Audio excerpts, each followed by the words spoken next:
Bonjour à tous, on se retrouve aujourd'hui dans cette nouvelle vidéo de présentation de matériel avec un matériel qui me vient des éditions Mots-Clés et qui s'intitule Bric à Bloc.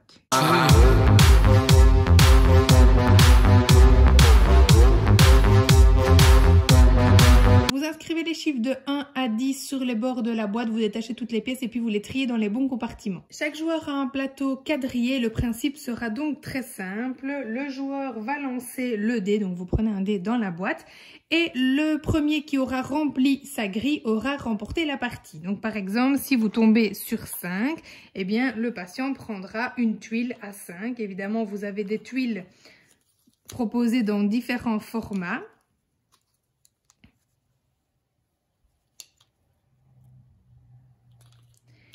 Donc c'est au patient à sélectionner la bonne tuile pour pouvoir compléter de manière stratégique son plateau et il pourrait évidemment faire des associations.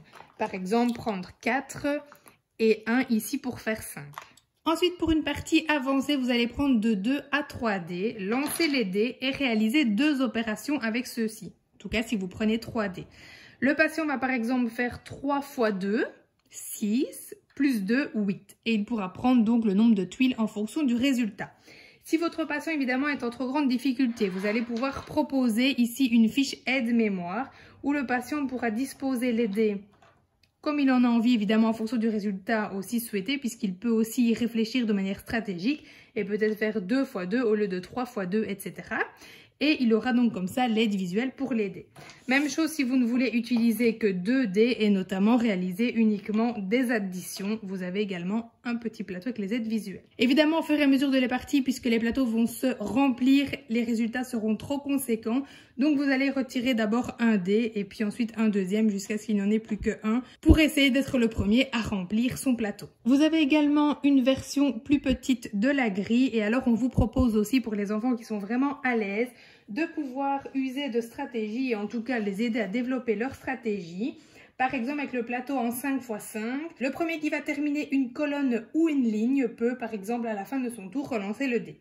Ou bien pour la version 9 x 9, le premier qui aura fini un carré de 5 x 5 peut à la fin de son tour prendre une tuile de son choix. La règle du premier à terminer une colonne ou une ligne peut également aussi être appliquée. Ça, c'est vraiment à vous de voir en fonction de ce que vous avez envie de faire.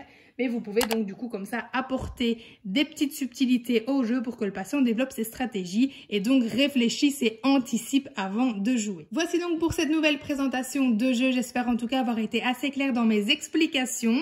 J'espère que cette vidéo ainsi que ce jeu vous auront plu et je vous dis à très vite pour une nouvelle présentation de jeu.